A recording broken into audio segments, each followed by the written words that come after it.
Ladies and gentlemen, one of the most integral parts of ministry is to know how to pay those who are there to serve the ministry. Our incredible leader is a man of great sagacity, and he is going to share with us candidly in this area. Would you join me again as we celebrate real big Bishop Walker? Thank you. Thank you so much, Bishop Hodges. And as we make our way back, thank you so much, all of you, for being here. Again, we thank God for that wonderful presentation from Bishop Hodges. Wasn't that awesome? So we're going to talk for a little while, and I know there will probably be more questions than presentation to this segment, because this is an area that is not discussed often in forums, particularly in our churches.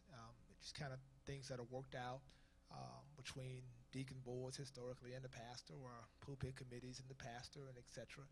And we want to talk about some things that we've learned. Our prayers are with our Bishop of Administration, who was the co-teacher for me in this one, Bishop Kerry Bryant, who's unable to be here. He has a death in his family, and he is with his family at this time, so our thoughts and prayers are with him. But the CFO of the Mount Zion Baptist Church is here, Jerry White. We thank God for him. Amen. So I want to give you some history in terms of this whole pastoral compensation piece. When I first came to Mount Zion Baptist Church, I was, you're talking about 25, celebrated 25 years this year. I'm pretty excited about that, because I realized I spent half my life literally in one church. When I first got to Mount Zion, a lot of folks don't know that I was bivocational. And so I have a lot of experience in helping pastors understand what that looks like. Because when I first got to Mount Zion, I mean, you're dealing with 175 people, and you're dealing with a budget of less than $200,000 a year. Literally, that's what it was. And so for me to come into a place and make demands on a church that was doing $200,000 a year just would have been a little bit crazy. And I probably wouldn't be here today had I done that, to be honest with you. I came into Mount Zion back then in 1992, and I remember specifically, I think my salary was like $30,200. That was what my salary was when I started pastoring Mount Zion, $30,200. And I knew then I'm going to be bivocational. And so I started working at the Sunday School Publishing Board, and it was a great supplement for my salary. And I always say this, the preface of these kind of presentations: don't shun the season of being bivocational.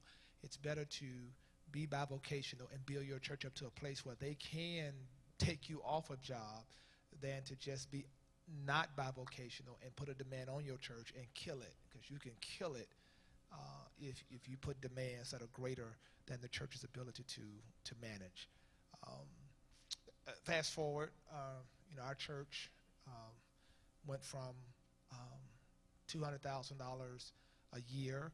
Mount Zion today, 25 years later, does millions a month. Okay, so we have to understand some of the conversations that happened early on. I was told when I was pastored by the deacon, because that's how you dealt with it back then.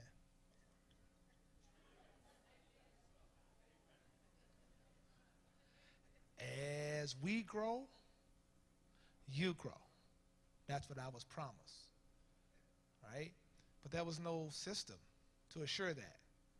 There was nothing in place to guarantee that. And so consequently, what happened? You had to go back, you had to sit with a committee who had to determine, based on no analysis, no real data, what your worth was. Imagine how frustrating that was. And it is for some people today. What are you measuring me per soul? I mean, what is the way to determine my worth in this? When the scripture clearly says that a laborer is worth his hire, and he's worthy of double honor. We know what the scripture says in 1 Timothy. We know that. So how do we arrive at that place, right? How do you move from being in a place where you are stuck at a level, depending on people to determine that, and putting yourself in a position where it happens organically?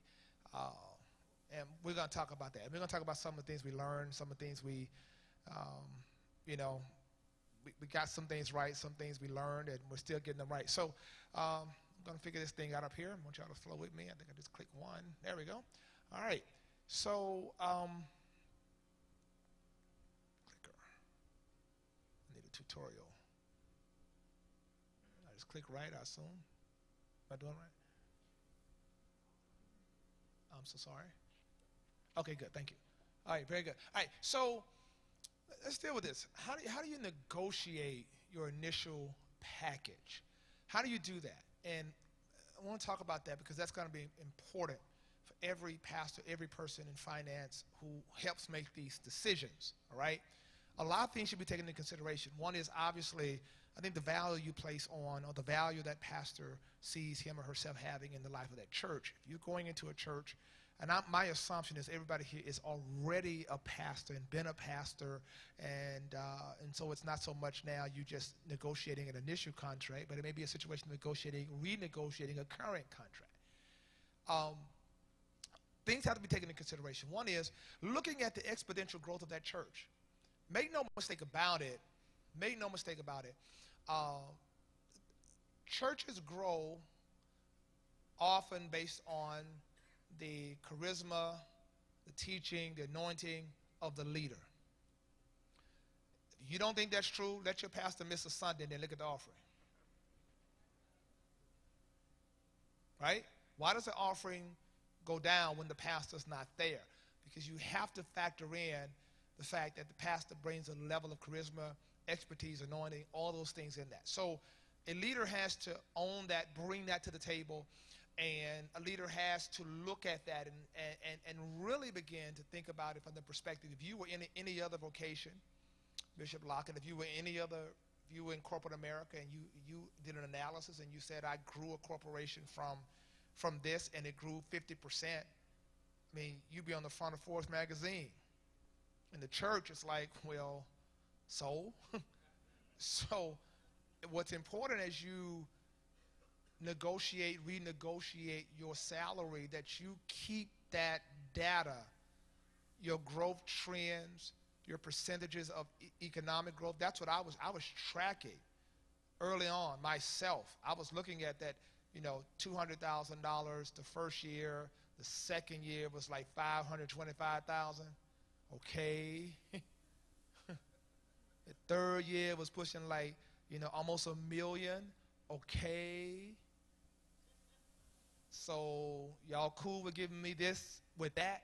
You get it? So I as the leader, as the pastor, had to come with the data, armed with that. Not only how the church has grown exponentially in terms of numerical growth, spiritual growth, but financial growth. Because when you're dealing with financial people, they know financial stuff, black and white.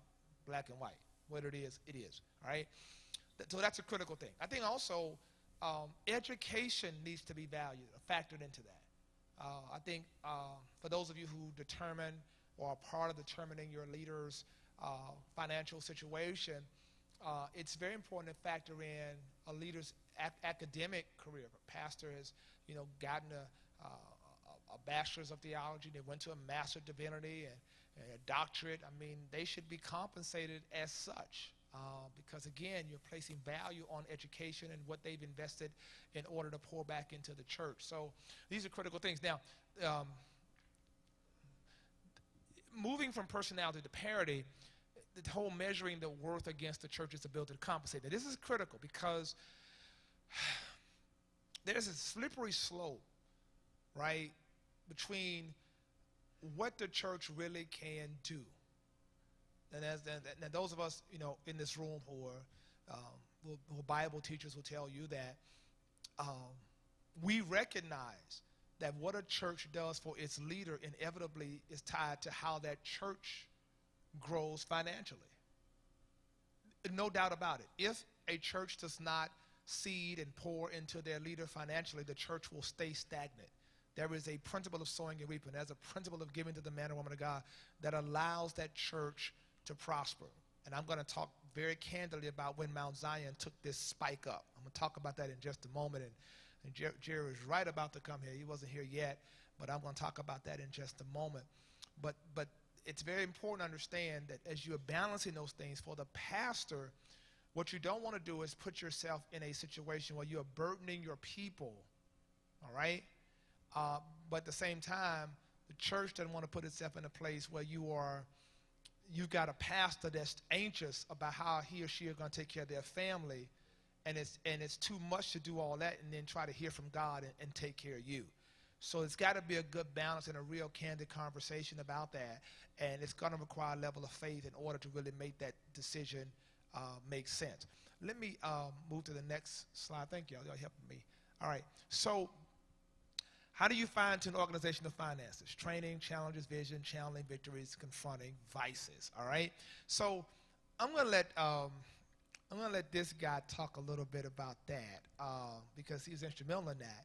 But I want to set it up this way. So we moved from having this one person who was determining that salary structure for me and that deacon board model to more of a corporate model of understanding. And one of the things that happened, I had someone come in. This is when it began to spike for me. I had someone come in and teach our church on how to take care of the pastor. And when they did that, what happened is a critical thing happened. They started investing in me a lot more, and we went to a percentage model. Remember that? We went to a percentage model, okay? This is prior to Jared. He's going to talk about that. He's going to deal with that too, because one of the things, the blessing that he has is he kind of keeps things compliant. So that's a big word I want you to remember, compliance. So, but when that percentage model went into play, all right, it made sense to me and to the church, because at that point they were like, well, if we have a bad Sunday, you're going to have a bad Sunday. If we have a great Sunday, you're going to have a great Sunday. If we have a great year, you're going to have a great year. So it was like we never had to revisit finances ever again once we started that percentage model. It was as if though it was set, things were rolling, like it's this percentage, you know, it was established that way, and it was the percentage, and then of course that was housing allowance on top of it, that was, you know, car allowance on top of that, and that was travel expenses on top of that. But that salary percentage, right, was the blessing that spiked Mount Zion, because once that happened, that's when we went from that 1 million to 3 million. We were doing, I mean, literally like that. We were jumping millions a year when they started sowing into me as a leader. And I'm not making this stuff up, because I promise you, and he'll tell you, he saw it. It was spikes that wasn't making sense. The growth was just like that, okay? And so then here comes, you know, this guy. He comes out of corporate America, engaging, and I recruited him because I needed somebody to put some eyes on this, so that, you know, we wouldn't get in any trouble, that things were going to be flowing in a way that were integrity, that had integrity and then compliance. And so now when you think about how does that model work, he comes in and puts like this chokehold on it and makes some other recommendations. So we'll talk about that. Jerry? Okay, thank you. Yeah. So what we did was we peeled back the onion. Let's look at the data and see what it's telling us. And first of all, let's do away with this percentage stuff. Let's put you on the salary. Pay your taxes. Always pay your taxes. Render unto Caesar, biblical. So we did that.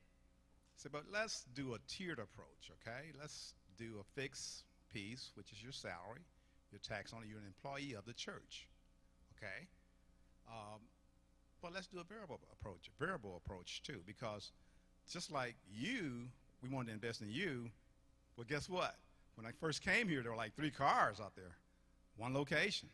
Now we're multiple locations all over, and many, many cars.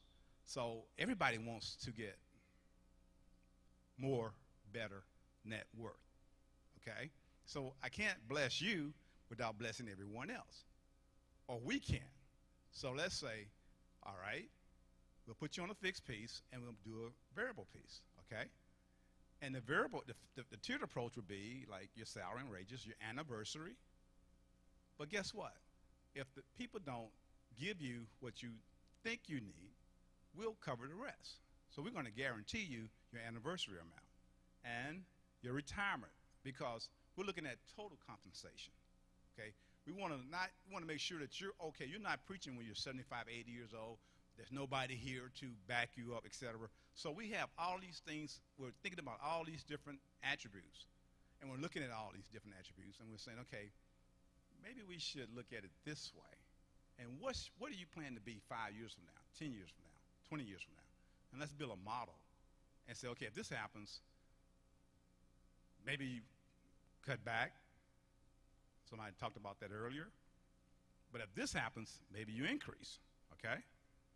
But remember, when you're increasing you have to increase others. So we stopped all that, and then we went to the data.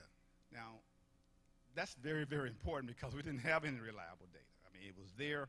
You know, the pastor looks around this room, assume everybody registered, should have, start counting the heads. He could do that very well. I mean, he said, man, call me up and said, you didn't come to church today. How do you know that? Well, I didn't see you. How you? This is half of this building, okay? But anyway, he said, we should have had X amount of money coming in this week. I said, well, wait a minute, hold on now. This is what came in. So we started looking at the real data that came in, envelopes, et cetera, counting, giving units. Because when you go for loans and stuff, that's what people look for. Banks, et cetera, they look for giving units. Yeah, you may have a room full of people, but only one person may be giving, okay?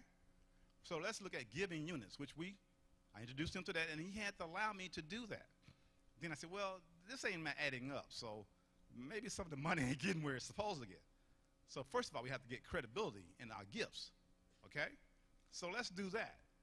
Let me go down there and just work in the finance room, and you know, let's balance. We balance every time to the penny, okay? Well, I'm close enough. No. We're going to balance to the penny exactly, okay? So whatever, and then we're going to put it in the bank that day. So you start getting those calls. Hey, man, I'll check. You know, I wrote that check, and it cleared the next day. I said, okay, why are you calling me? Well, because maybe you were used to people holding your checks, whatever.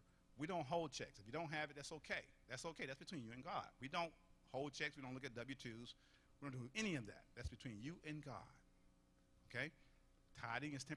It's right there in the Old Testament and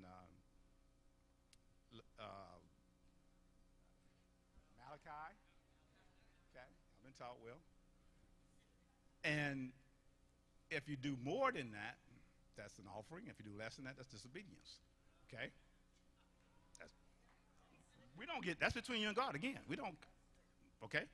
But what we did was we said, okay, now what's our relevant range? We did a whole lot of analysis, talking about relevant range, where we're going to go and how we're going to do all this. And I was talking a lot of financial terms, and, you know, most people didn't get it, but he got it, okay? And he understood where I was coming from, and it worked.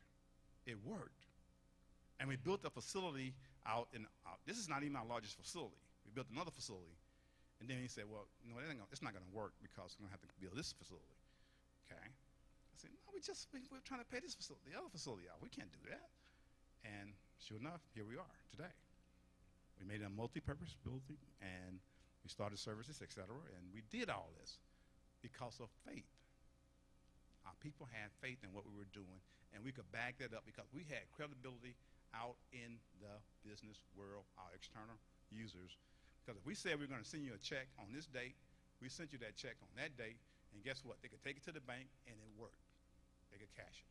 You know, one of the things, let me jump in there. One of the things, and I think it's a good thing you brought that up, because see, one of the things that they were reminded of often, particularly when we came in here, and I want to use that in terms of even compensation, is that, you know, they didn't even believe. I mean, he'll tell you, when I talked about coming in to build this building, they didn't see it. They didn't see it. The bank didn't see it, but it was to the point they trusted vision. And it was in those moments they realized the value of vision. And I think that when people begin to think about compensation for a leader, you have to think about the value you place on vision and the visionary. Because without that you perish. Now, let's zone in on something just for a moment. So we move from we have a different infrastructure now. Everything's being looked at. Everything is being, tightened up. And so he's saying, percentages is not going to work. That's just not a good thing. Let's set this at a salary stage, right? But it was set at a place where we never had to revisit it again because of incentives that were tied in. I would say to you, never underestimate the power of putting incentives into packages for leadership. Those things, because what it did, you have to understand, early on,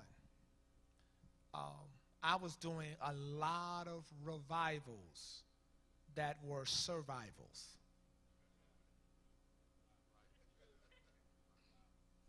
And my absence from the church took a toll on me and the church.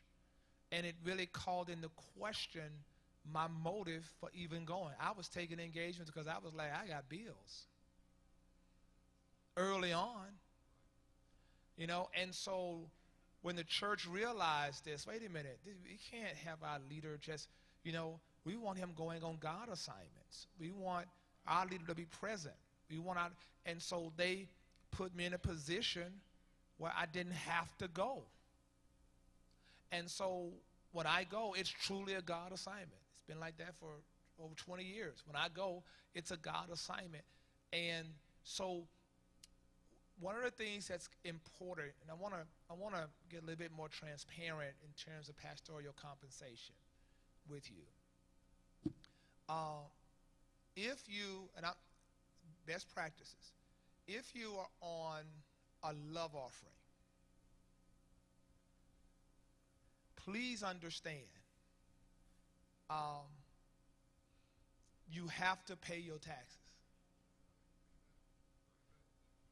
You can't just say, but the people gave it to me as a gift. No. The IRS views love offerings as compensation. So I say that to say I'm not on love offering.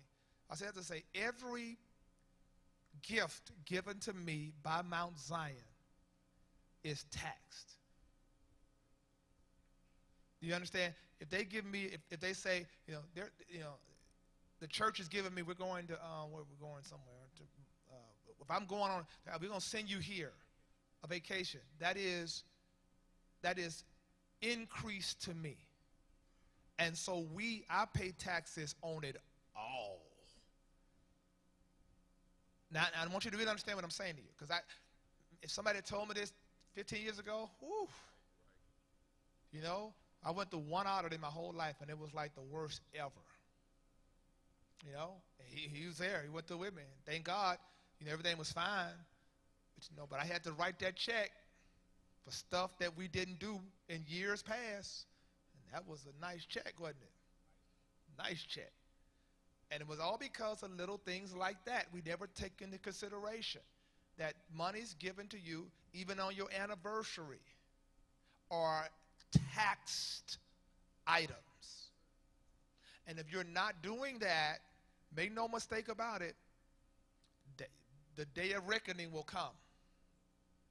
And even if somebody gives you a gift, somebody gives me something, I think it's a certain limit, I think anything under $600 or something like that, right? Somebody gives you a gift and a card with some cash in it, okay, that's different. But somebody comes and presents something to you publicly, and you think that nobody saw it, in the day of social media, trust me, they'll go back and say, no, we saw you get that. Somebody gives you a car, somebody gives you whatever. You need to make certain you are planning to be IRS compliant in the receipt of all gifts given to you in any form and any fashion. Monies that you receive when you go out and you preach, you should pay taxes on that money every quarter. Every quarter, you should pay those taxes. You estimate those taxes. You don't just take those honorariums and just say, it's all good. No. So, but in terms of negotiating and evaluating and looking at how a pastor is compensated, I think what is critical is to think through, again, establishing a certain, even though I'm not on percentage, I guess by proxy I am. It's just set. Does that make sense? Like, I'm not on a percentage where, so it was this. At some point I just said to myself, I'm not that greedy. I just said, this is enough. I had to say that. I mean, I could be on, if I was on the same percentage I was on before he came here, based on what we do now, I mean, yeah.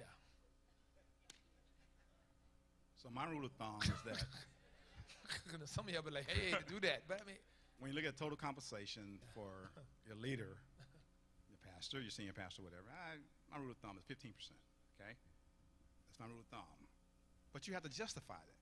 So you go to the board, you go to the deacons, you have to justify it. Say, hey, look, here's the data. See that growth? All that? It's because of him. We've been here so many years, and we flatlined, and we actually decreased, and he took us back up.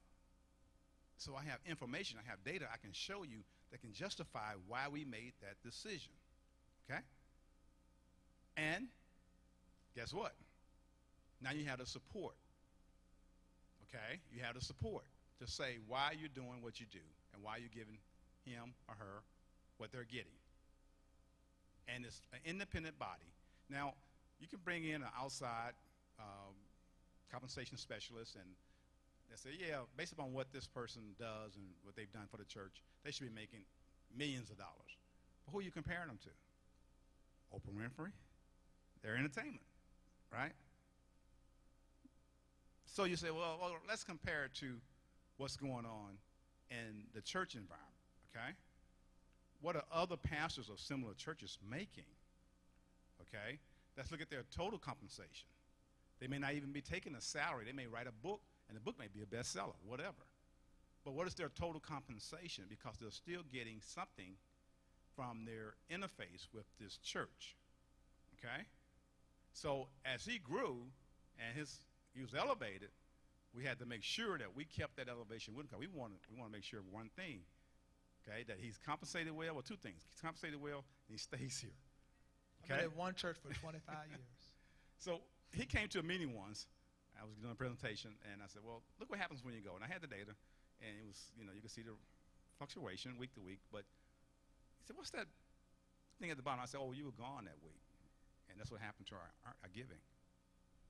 Okay, it went down, way down. And he looked at that, and it was like a awakening. Okay, he said, wow, I have that much impact on the people. I said, yes, because they love you, they trust you, they adore you, okay? But when they have these games, they go to these classic games, they go to Memphis or they go to Atlanta, and they leave the money and the ties and machines or whatever, okay? So somebody, I guess the previous person was talking about that, and I wrote down some things. When you walk out that door, you're bombarded with all type of advertisement, all type of competition, trying to get at what you are giving, okay? And I had to get myself in the frame of mind, a different mindset, because I was thinking corporately, but this is spiritual. So how do you reconcile the two? And it does not have to be a dichotomy between the two.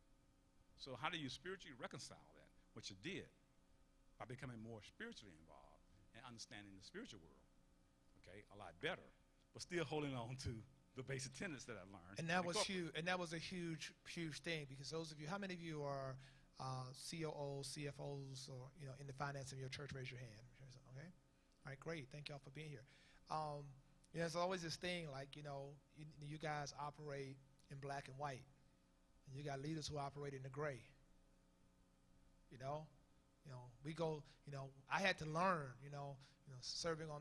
I serve on the board of a bank, and I know who gets loans. I know I approve loans for churches now. The irony of that, right?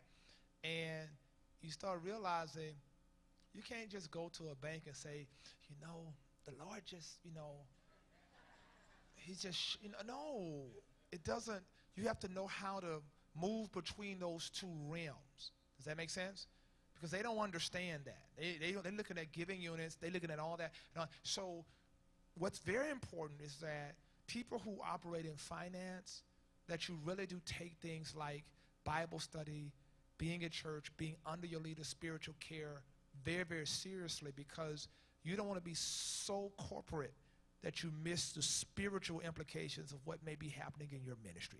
A lot that was done here and done to me was faith stuff, his growth, their understanding, and now they've been made a believer, you see.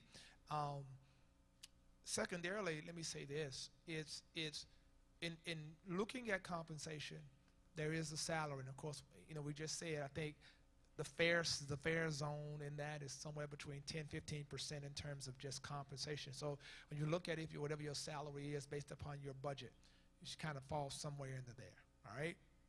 I think the other piece of that is factoring in, housing allowance, all right? That's a big piece. That's, the housing allowance is a non-taxable event, but you have to, you can't get $1,500 on the housing allowance and pay $600 rent. You got to really have a housing allowance comparable to the place to which you live. And there's a lot of other things that pastors have the ability to put into their compensation: travel, vacation. All of those things are tied to your compensation as you look at revisiting that and looking at how to set that up in a way that is important. Now, let's deal with the anniversary. All right, how many of you have anniversaries, pastor anniversaries? All right. Well, praise the Lord. All right. Anniversaries, again, are very, very important, but anniversaries, and Jerry, you can speak to this because, it's going to be very important you understand a couple things about anniversaries. One is, what we probably would recommend to you is that you allow people to give the money to the church, and the church then give that money to you. It's mutually beneficial. If they give it directly to you, then they cannot write it off. You understand why? You are not a tax-exempt organization yourself, but the church is. So you say, okay, all right, let's write the check to the church. Well, it is a service. If you're recognizing an anniversary, and it's not me, it's not all the CPAs. Now, it's the IRS. They say, no, this is taxable income to that person. Even if that person is someone who was here years ago, haven't preached in years, and you want to recognize them, it's still for recognition of services rendered. That's the IRS definition. So we want to be in compliance. So we say, okay, we're going to tax that. All right? But the person who's writing that check said, well, I want to write the check to the pastor, but I want to make sure he gets it or she gets it. So how can I make sure of that? Well, we say, okay, we'll give you, if you write it to the church, we'll let them know what came to us for them from you. Okay? And we'll make sure that the amount that we write to them is higher than what we collected from every one of you. Okay? So you know that your amount is included. All right? So there are different ways to get it, to understand that. I don't want to get too technical, but there are different ways to make it work. And we do things like, for instance, on our envelopes, they have a place called Other, and it's specifically designated for those kinds of gifts. So when it goes through finance, they know that's designated for that, so that it's not convoluted. That's a hard word, but that doesn't get lost in other things. And then, of course, even on our giving app, the same place is there. So it's specifically allocated for that. But again, as I say, it's very, very important that you consider those gifts coming to your church, and then your church then managing that to you. Let us pause. I know there's tons of questions in this area, and we'll do the best we can to try to answer as much as we can. And feel free from the thing. Jerry serves on that committee. Many of you may remember several years ago that whole Senator Grassley thing. We were looking at larger churches, and then out of that came a committee of folks who we're seen as experts in church finance and et cetera, and Jerry serves on that, and very proud of him for that. So he can answer all those questions regarding tax stuff and trying to keep you out of trouble in that area. So let's just take some questions. No, it's a big, yes, what's this? There's a microphone. Microphones are here and there. If you could just walk up to them. Thank you so much. You spoke about the incentives. What were your incentives along with the 15%? Okay, so if incentives can be anything that you're getting for extra, I would say, a personal benefit from. So in his case, like you mentioned his vacation, say, well, let's get that in writing, and let's establish where you want to go, how much it's going to cost, and we'll just write you a check for that, okay? And we'll tax it, okay? So we taxed the check, we wrote it to him, and he went on his vacation. And all we said was, have a good time. Because we want you to have a good time and come back refreshed so you can feed back into the congregation. If one of the things you have to really watch out for, though, if his wife wanted to use a car of the church, and the church, this is the church's car, she wants to go drop his daughter off from school and go on the groceries, whatever, etc. That's a benefit to her. That's a benefit to her. We may have to issue her a 1099. That's income, okay? That's income. If you earn over $600 from us, we're going to issue a 1099, okay? No ifs, and buts about it. Or we're going to give it to you, we're going to send it to the IRS, okay? That's between what happens after that is between you, the IRS, and your tax advisor, okay? So benefits can be a lot of different things, but you have to be real careful because anytime you're getting a personal benefit from whatever you're getting and it's something that someone is giving you out of the church, you have to be really careful because there could be income to you or a gift from them, okay? And guess what? A gift from them is taxable to them, not to you. And there are specific rules on that. And I don't want to get too technical. And I know I just saw some eyebrows go up when you mentioned that, but that is so true. And you want to take a note of that before they come knocking, because that's the stuff we learned when they came knocking. Does that make sense? So these are things that we're giving you that you may not, you may think, oh shucks, what is that? But no. We do everything above board here. I mean, it's like we just hired a person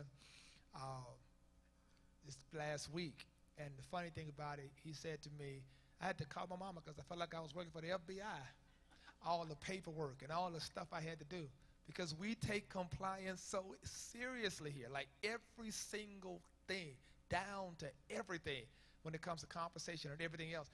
And that's the space in which I live and everything I do. And so I don't cross-pollinate stuff with me and my wife in ministry, unless my wife is co-pastor, and she's not. My wife is not an employee of Mount Zion. She's not. So we don't cross-pollinate that stuff. Because I don't want that headache. And so it's very, very important. Very, very important. All right? Questions? Please come to the microphone. Just come on to the mic. Gotcha. Good morning. Morning. All awesome. Bishop, you said earlier that the housing allowance is a non-taxable event. Can you explain to us how that's structured? How you structure that for it not to be a non-taxable event? I'll let the experts speak to that. Go ahead. Sure. So the IRS has specific guidelines about housing allowances, and basically you're not taxed on the housing allowance as far as federal tax. You do have to pay FICA, which is your Social Security, and your Medicaid, okay, on the housing allowance. And you have to be a licensed minister, okay? You have to be a licensed minister. Now, some churches have they've made everybody a licensed minister. They say, okay, we're going to pay you less than what you're worth, but we're going to make it up in housing allowance, and you're not going to get taxed on it. We'll see what happens. We don't do that, okay? I suggest you don't, but what you do is your business, but we don't do that, okay? So it's a non-taxable event in the sense that you're not taxed on the income by the federal income tax authorities, okay? Therefore, if you're in a state, now Tennessee has to be a state where happens to be a state where there's no state tax per se, So you're not taxed on it on a state basis either in Tennessee. But your particular state may have different rules, and you have to make sure you adhere to those rules. One of the things you also have to guard against is, say if your total compensation is, $175,000 a year, and then you report on your tax return, your housing allowance was $150,000 of that, just so you could not be taxed on it. That's a rig for, they're gonna ding you. I only made $25,000 a year, and all of it's in other incentives and benefits. They're gonna ding you on that so quick. It's gotta be, done with integrity. It's gotta be, fair. It's gotta be honest. And yeah, good questions. Keep them coming. Great. Here you come. Yes, ma'am.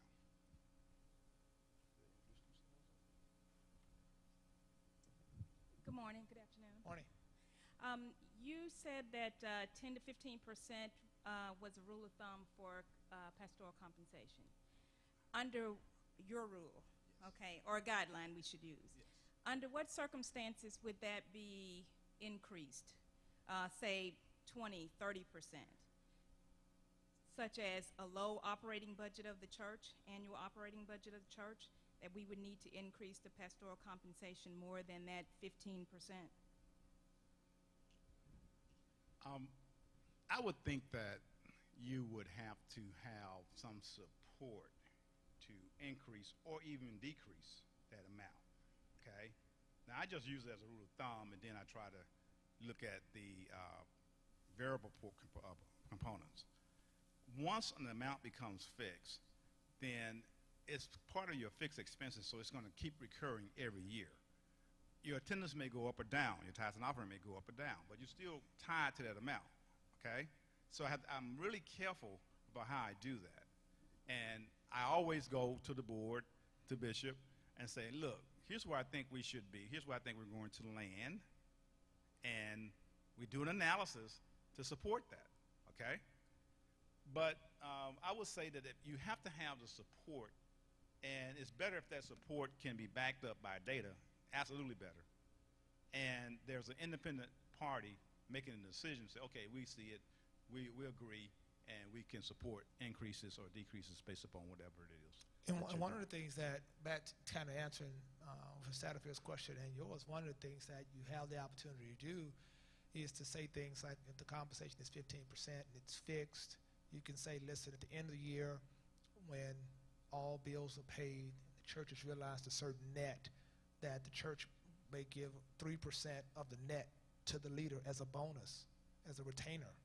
The church can give retainers to the pastor to stay. Like this is the surplus by which we have received because of a great year, and you've been a blessing, and and so those are ways in which you can work out incentives, and nobody shuns retaining bonuses. Nobody shuns that, particularly when they can be justified. Right. They have to be justified, though, and that's a good thing.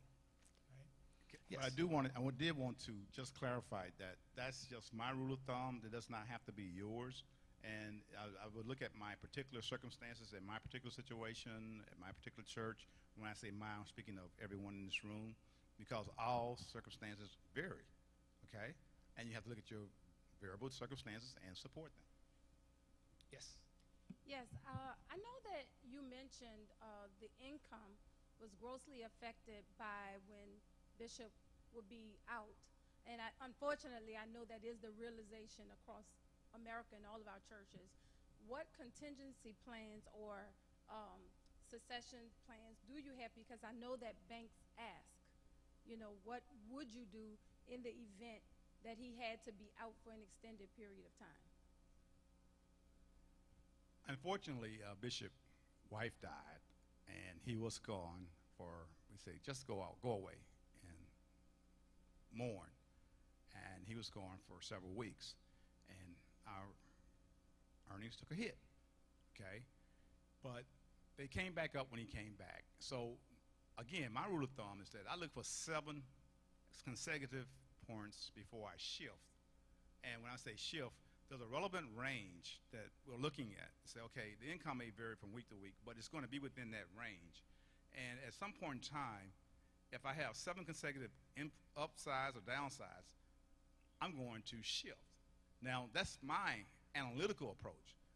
He may just be able to look at it and say, man, we're too overcrowded. We need to expand out in Antioch and build a church. So, oh, no, we can't afford that. So you have to, it's just one variable, but it's one of many that you consider, and you can back it up. So we had to do that. The banks came out, and they looked at our numbers and everything. They said, okay, we have these questions. I gave them so much data, they said, okay, that's okay. We'll sign off, okay? Because we worry about it more than they do, okay? If he's gone, guess what? I can't tell you if you've done some work to wait and get paid. You want to get paid before you do the work, actually, okay?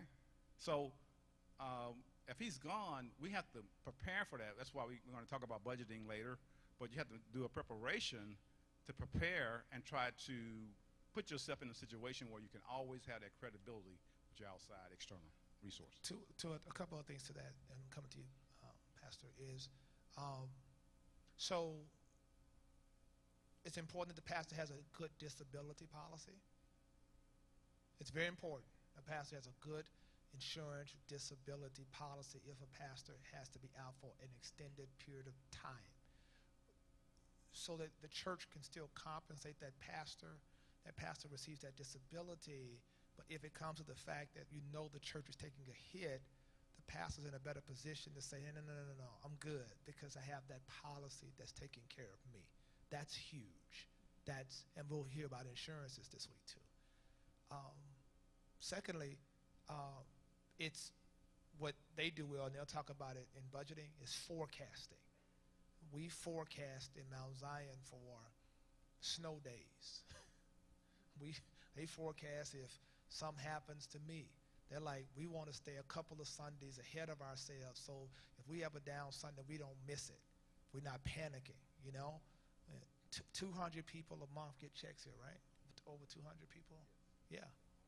On payroll in Mount Zion. I mean, and so, you know, they trying to get paid, right? They don't care nothing about, you know, we had a rough week, it was down. They want their money. Yeah, it's just the way it goes, right? So clearly, factoring those things in are important and critical. One of the other things I think that's important, I really want, I'm going to talk to this, maybe you're going to ask this question, I don't know. But I do want to circle back around after your question around rabbi trust and insurances. I won't deal with that. We're going to deal with it later, but I won't deal with it in terms of pastoral compensation. So go right ahead. I was going to ask, once you start having these increases in your financial growth that's consistent, initially, is the pastor the best person to start talking about the compensation package with the body, or is somebody else along with the pastor be best to talk about that initially? It depends on the dynamic of your church. I'll be honest with you. It depends on the demographic and dynamic of your church. If you founded the church, I would say you be the one. If you came there and you got some great allies around you, I would send somebody on my behalf to do it. I would meet with them and I would say, you go before me. Prepare the way, you know. Yeah. Sitting on the other side of the fence, I would say that you're absolutely correct. That you may, if the pastor found it, if he, all-powerful one, you may want to talk to he or she and get their buy-in, say this is where we're headed and this is why we're headed this way. And then you go and talk to a compensation committee or board of directors, whomever is setting that policy, and you have the information to support it on why you're doing what you're doing. Bishop. Yes, sir. Either one of you, if you would answer this. I had at one time, pastor in my particular area that put his housing purchase and everything into his whole package, and they actually joined it in a loan with the church mortgage loan and connected those things together. And when the church started having a problem, that also put his house and his life in jeopardy. I would like you to talk to the whole thing about mingling those kinds of things together and the damage in trying to, have the church pay your loan, your mortgage, and your stuff. Let me address that. Stand up on that one, because that leads into something else. It leads into something else about cars. So this is just my rule of thumb. Now Again, we're here to give you best practices information. You leave here and do what you want to do with it. It's just our goal to tell you what works and what's going to be compliant. And if you leave out of here and you do something different, then at least you can't say you were not exposed. I highly advise against that. I think it's very important that you keep your personal assets separate from the church at all times. You don't convolute the two. It is an unhealthy practice. It doesn't look good. It's unethical. It's a gray area. It's just not a good thing at all, particularly in light of how things are set up for you to get compensation for housing and the loan piece. I think that's important. I'd also say, I remember several years ago, I was going to buy a car, and I remember the dealer asking me, so you're going to put it in the name of the church and you don't have to pay taxes. And I was just buying the car. The church wasn't buying it for me. I was going to buy the car. They said, you can just put it in the name of the church. And this is fresh off of my audit. I'm like, no, I won't. I won't pay these. What? I'm fine. I'm good. I promise you I'm good. So I would just say to you, I mean, obviously there are regulations that allow you to have car allowances too, but I would be very, very leery of using the church's tax ID to go on a dealership lot and buy a car. I'd be very leery of that for a lot of reasons, unless the church is buying you the car themselves, using it. But for you to go and take that form and say, I wouldn't get caught up in it. I would let them go present you the car, and then it's a gift to you, and then you got their lot. But I wouldn't do it any other way. I'm telling you. I'm telling you. I'm telling you. I'm telling you. Verily, verily, I say unto thee, hearken now unto thy words. Let me share something that's very important, though. We talk about pastoral compensation. This may spawn a few other questions. We talk about pastoral compensation. That's the now. And one of the things that is dear to my heart is helping pastors and churches understand the not yet. I have 25 years in April at Mount Zion. 25, half my life. I'm 49 years old. Half my life I've been in one church. I don't have 25 more years to be here. That's not my life plan. It's not what me and God talked about. Does that make sense? You hear what I'm saying? So I'm making allowances now, making plans. The church has set things in place that there's certain things you can put in place as a church for your leader. Certain insurances you can put in place where your pastor can have deferred compensation.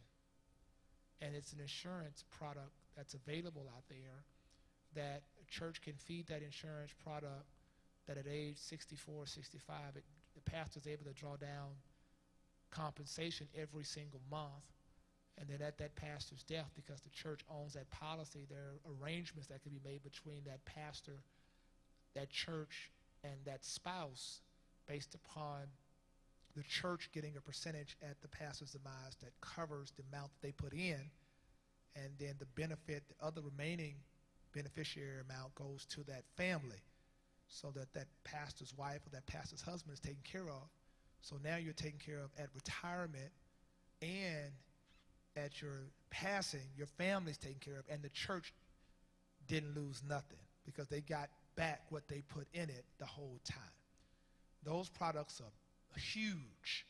They call Rabbi Trust. Yeah, yeah. And there's a variety of places that can help you with that. But I highly advise that you start, particularly young pastors who are here, make certain you start that now. Think about those insurances, because the honest truth is the reason why we see a lot of these pastors still in the pulpit because they can't afford not to be. Because nothing was put in place. So you have to think, it's not just, I'm not talking about, I got a $100,000 life insurance. I ain't talking about that. I ain't talking about a $100,000 life insurance policy. I'm not talking about that. I'm talking about a policy that is an investment, has an investment product tied to it, where the church can fund it in its deferred income, and you don't pay taxes until it's taken out, and it builds value over time, so that when you retire, you reap in certain dividends that could perhaps be greater than the compensation you had when you were pastoring. And if you pass away, your family doesn't have to worry because they get a percentage of that beneficiary, and the church gets the money back, and so everybody's smiling at the funeral.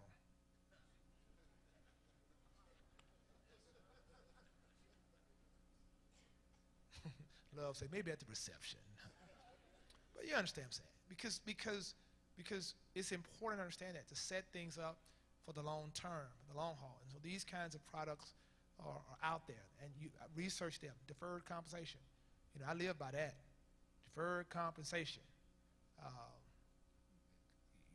You think about it. Deferred. I want to talk to somebody about deferred compensation policies that have insurance, beneficiary products tied to it, and income realized per month at a certain age that I can trigger. And I set the month. You set the year. 64, 59, whatever your year is, 65, 70, whatever your year is, you set it, and that's when those dividends start coming to you. That's when they start coming to you. And that's huge. That's really, really big. All right? So any questions on that? Yes, Pastor.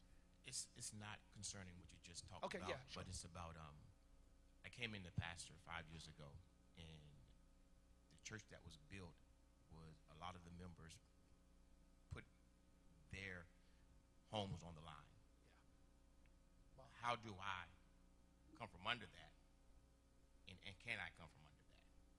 Were they bonds, or they just co-signed for the loan for the church? They all co-signed for the loans of the church. Is it paid off? No. Not close. We don't allow him to sign for anything. The church is a legal entity. It can sign for itself. If we can't support our growth, whatever it is, our project, whatever, then let's wait. It may not be time to do it. We don't let him or any members put anything of theirs up, because that's not part of us. We're not going to do it. We just bought 2 cars, 2 Denali's. Paid for them December 1st. Wrote the check.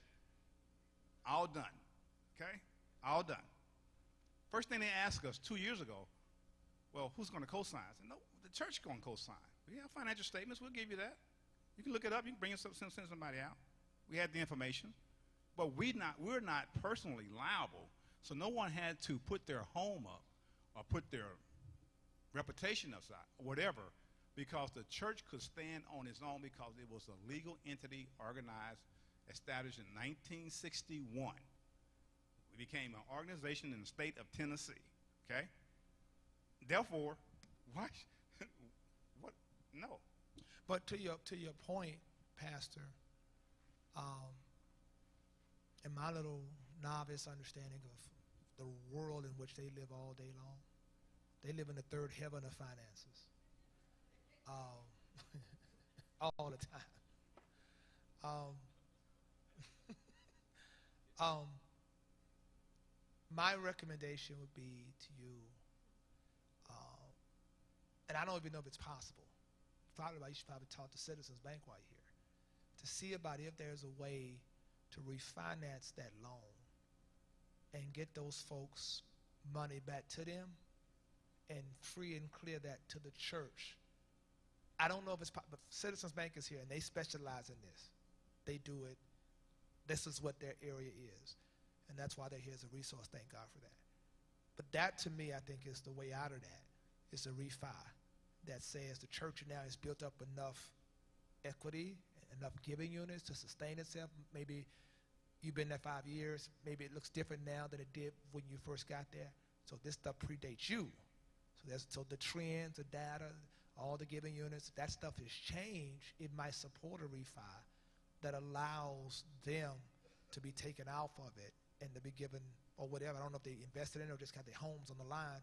They can be taken out of it, and then it needs to be free and clear. Highly recommend that. Yeah. Right, any other questions? Yes, one final question. Come on. 10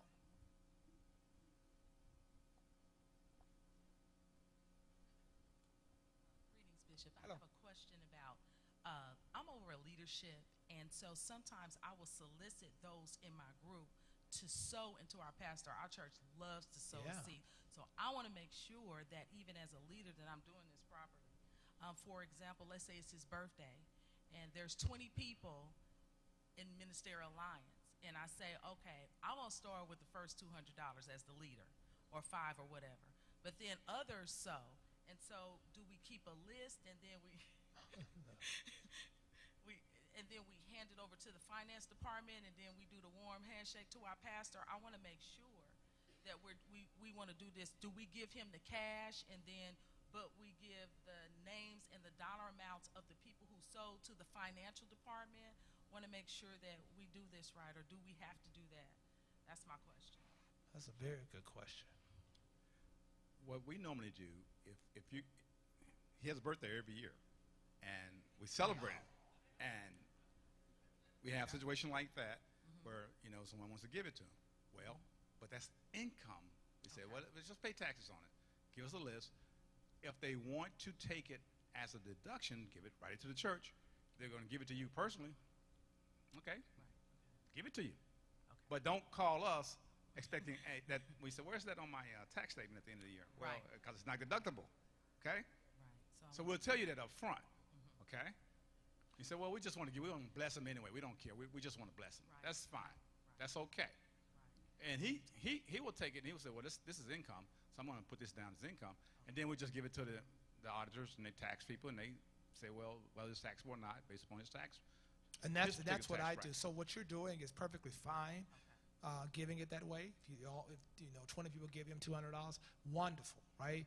Becomes his or her responsibility to do what they choose to do in terms of reporting that. Okay, so you're perfectly fine with that. Thank you, sir. Yeah. Okay, this has been amazing, guys. Thank y'all so much for the opportunity, and we're here, and.